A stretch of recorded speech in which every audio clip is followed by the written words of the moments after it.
Last topic हम देखते हैं, that is deep sea mining को देखते हैं। इसको हम रिलेट कर सकते हैं ज्योग्राफी इन्वायरमेंट एंड ज्योग्राफी में माइनिंग के साथ हम रिलेट कर सकते हैं कि कहाँ पे कौन सा मिनरल्स मिलता है। सो यूनाइटेड नेशन का डिसीजन है कि कुछ कंट्री ने अभी यूनाइटेड नेशन को कहा कि डीप सी माइनिंग के लिए हमारे पास कोई भी इंटरनेशनल कोड नहीं है, इंटरनेशनल कन्वेंशन नहीं है। तो आप डीप सी माइनिंग के लिए कोई इंटरनेशनल कोड और कन्वेंशन लेके आओ, जिससे फायदा ये होगा कि वहां पे कम एक्सप्लोटेशन होगा नेचुरल रिसोर्सेज का, सी के अंदर कम डिस्टरबेंस करेंगे। तो डीप सी माइनिंग के लिए यूनाइटेड नेशन ने कहा कि इस ईयर के जुलाई से हम एप्लीकेशन एक्सेप्ट करेंगे और हम उसी को परमिशन देंगे डीप सी माइनिंग का जो इन्वायरमेंट को सस्टेन करने के लिए काम कर रहा है। हम सबको परमिशन नहीं देंगे क्योंकि कुछ लोग इन्वायरमेंट को नुकसान भी पहुंचा रहे हैं। इंटरनेशनल सीबेड अथॉरिटी है, इसको हमने क्रिएट किया था under United Nation convention of law of sea, जिसका पर्पस था कि सी के अंदर बाउंड्री को ड्रॉ करना। तो इंटरनेशनल सीबेड अथॉरिटी जुलाई से एप्लीकेशन को एक्सेप्ट करेगा और वो डिसाइड करेगा कि किस कंपनी को ओशियन के फ्लोर के माइनिंग का राइट हमें देना है। अंडर सी माइनिंग हम क्यों करते हैं? वहां से की बैटरी मटेरियल को एक्सट्रैक्ट करते हैं, लाइक कोबाल्ट को, कॉपर को, निकल को, मैग्नीज को, उसको हम एक्सप्लॉइट करते हैं, जिसको हम पॉली मेटालिक नोड्यूल कहते हैं। इसको हमने स्टैब्लिश किया था under United Nation convention on law of sea. Jamaica के अंदर इसका हेडक्वार्टर है और इसका अथॉरिटी ओशियन फ्लोर के ऊपर है, वो एक्सक्लूसिव इकोनॉमिक जोन के बाद। अब ये कैसे? आप देखोगे कोई कंट्री है तो उसका international water till 200 nautical miles तक है, तो इसको हम एक्सक्लूसिव इकोनॉमिक जोन कहते हैं। उसके बियॉन्ड हमारे पास हाई सी है, और हाई सी के नीचे जो फ्लोर है हमारे पास, तो उसको हम सी फ्लोर कहते हैं। तो वहां पे इंटरनेशनल सी बेड अथॉरिटी, वो उसका राइट है। कंसर्न क्या क्या है? तो सेवरल कंट्री ने कहा कि इंटरनेशनल सी जो डीप सी माइनिंग है उसके ऊपर हमें स्टॉप करना चाहिए। रीजन, क्योंकि वहां पे इंडस्ट्रियल माइनिंग हो रहा है, ओवर एक्सप्लोटेशन हो रहा है, तो वहां के नेचुरल रिसोर्सेज को हार्म हो रहा है। और कुछ कंट्री ने ऐसा कहा, लाइक कनाडा, ऑस्ट्रेलिया, बेल्जियम, उन्होंने कहा कि माइनिंग होना चाहिए but with some strict rules. So there are some country जो कहते हैं माइनिंग कंप्लीट खत्म हो, कुछ कंट्री कहते हैं कि माइनिंग होना चाहिए with very very strict law. अब डीप सी माइनिंग क्या है इसको हम समझते हैं। आप ओशन को देखोगे तो ये उसका फ्लोर है, इसको आप ओशन फ्लोर भी कह सकते हो या उसका बॉटम टोपोग्राफी भी कह सकते हो। ये उसका सरफेस है, इसको हम मीन सी लेवल कहते हैं। मीन सी लेवल से 200 मीटर तक आप जाओगे डेप्थ में, उसके बियॉन्ड जो माइनिंग करते हैं उसको हम डीप सी माइनिंग करते हैं। 200 मीटर के बियॉन्ड जो माइनिंग करते हैं, तो 200 मीटर डेप्थ से लेके ओशियन के बॉटम तक।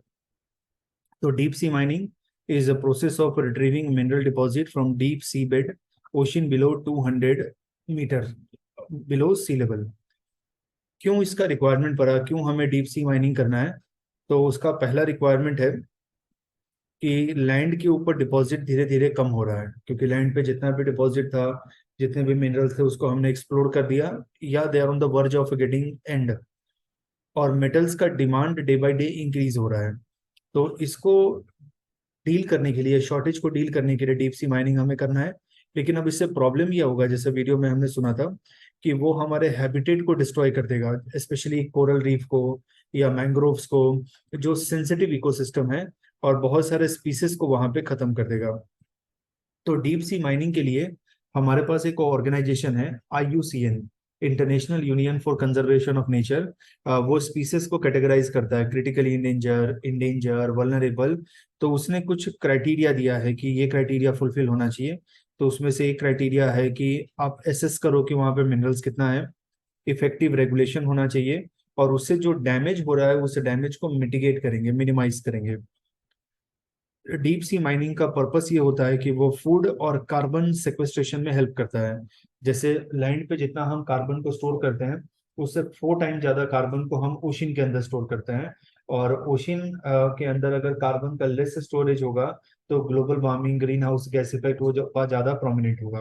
तो ओशन के इकोसिस्टम को डिस्टर्ब करना, ओशन के हैबिटेट को डिस्टर्ब करना, तो उससे हमारा पूरा का पूरा कार्बन सेक्वेस्ट्रेशन खत्म हो जाएगा। नाउ कौन से मिनरल्स हमें उसके अंदर मिलते हैं? तो मेजरली हमें दो तीन टाइप के मिनरल्स मिलेंगे।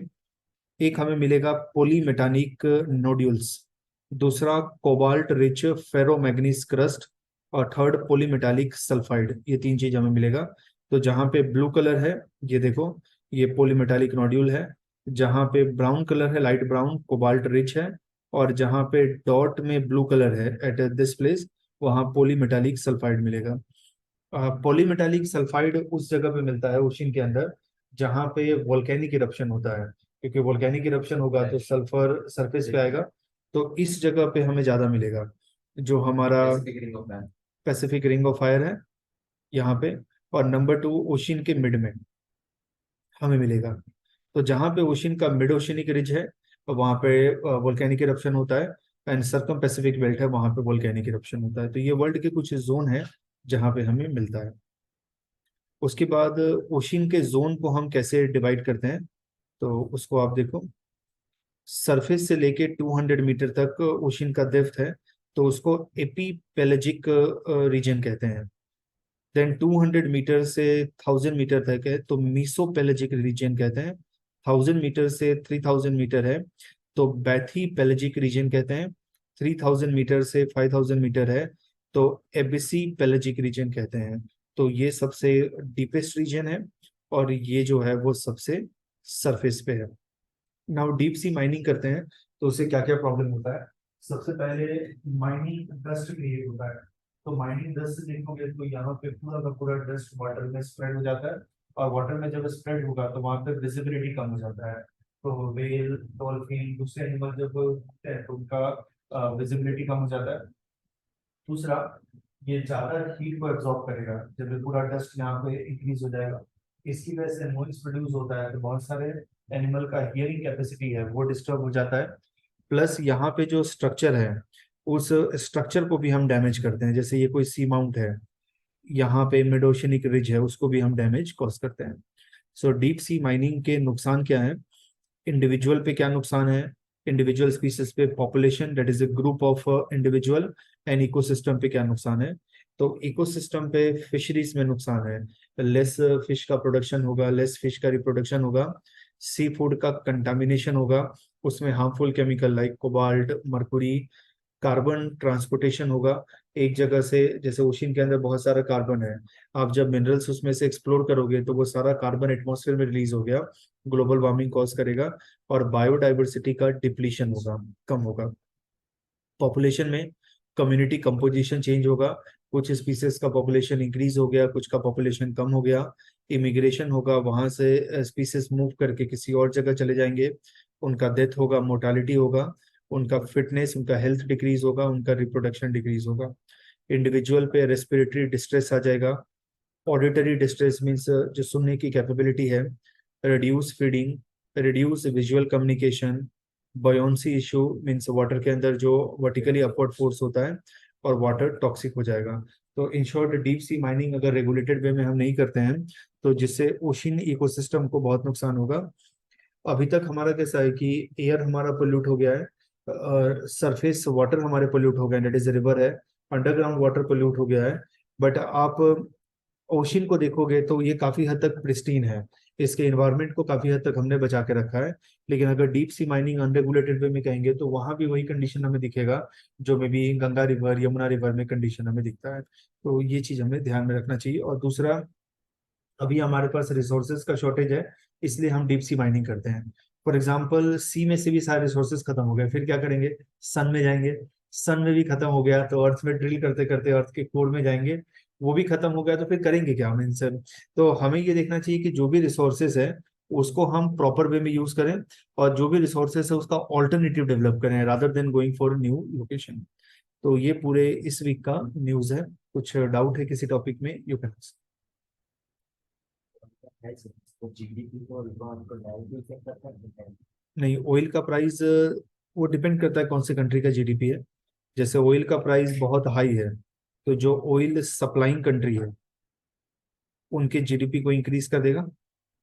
और ऑयल का सप्लाई हाई है, तो जो डिमांड है जहाँ पे जो इंपोर्ट करते हैं उनका जीडीपी लो हो जाएगा। उल्टा इंडिया को नुकसान होगा। हाँ, अगर ऑयल का प्राइस लो है तो इसको नुकसान होगा और इसको फायदा होगा। डिपेंड करता है कंट्री कौन सा है। ये तो डायरेक्टली इकोनॉमिक रिलेशन देखो। बाकी रिलेशन है कि जैसे गल्फ रीजन को बहुत फायदा हो रहा है, तो वो पैसा अपना कहाँ इन्वेस्ट कर रहे हैं। तो अगर इंडिया में इन्वेस्ट करेंगे तो इंडिया को फायदा है। गल्फ रीजन में ज्यादा डेवलपमेंट हो रहा है, तो वो किसको एम्प्लॉय कर रहे हैं, इंडियन को, तो इंडिया को फायदा है। तो ये इनडायरेक्ट भी है। गल्फ रीजन में इकोनॉमिक डेवलपमेंट नहीं हो रहा है, तो जिसकी वजह से वहां पे कोई एक्सट्रीमिस्ट ग्रुप इमर्ज हो गया, तो उससे इंडिया को सिक्योरिटी रिस्क है। तो आप नॉन इकोनॉमिक वे में भी देखो इसको। ठीक है।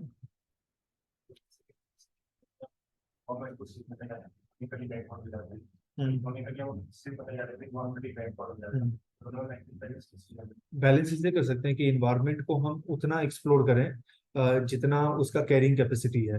जैसे फॉर एग्जांपल यहाँ पे आप 4 फ्लोर का बिल्डिंग बना दो चल जाएगा, लेकिन 50 फ्लोर का बिल्डिंग बनाओगे तो अर्थक्वेक आ जाएगा ना। तो एक बैलेंस स्ट्राइक करें कि हम वहाँ पे उतना ही डेवलपमेंट करें, उतना ही डैमेज करें जिससे इन्वायरमेंट को नेगेटिव हार्म ना हो। ओके। और कुछ डाउट? सौरभ पूछो कुछ डाउट।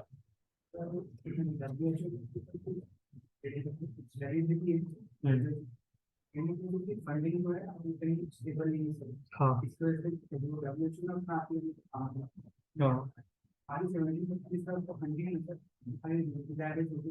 करेक्ट।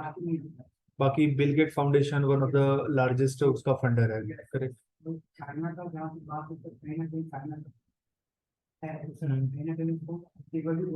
हाँ, कर सकता है। इसमें कैसा है कि जो इंटरनेशनल ऑर्गेनाइजेशन है उसका फंडिंग मैकेनिज्म ऐसा होना चाहिए कि छोटी बड़ी कंट्री सब लोग कंट्रीब्यूट करें। किसी को हम ऐसा नहीं अलाउ करें कि वो ज्यादा कंट्रीब्यूट करे। अगर ऐसा होगा तो वो अच्छे से वर्क करेगा।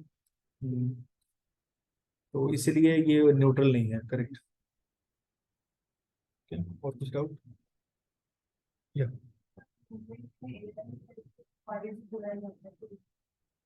क्या होता है 11 ट्वेल्थ को? हाँ, ये जैसे बहुत ज्यादा स्टेट में देखोगे ना, यूपी में, बिहार में, उसको इंटर कॉलेज कहते हैं। 10th के बाद उसको इंटर कॉलेज कहते हैं कि कॉलेज है और आपका स्कूल है, उसके बीच में वो कनेक्टिंग लिंक है। तो मतलब इसको +2 भी कह सकते हो आप, इंटर कॉलेज भी कह सकते हो। कुछ और डाउट किसी को? ठीक है, तो हम कंक्लूड करते हैं ना। Okay, thank you and good day.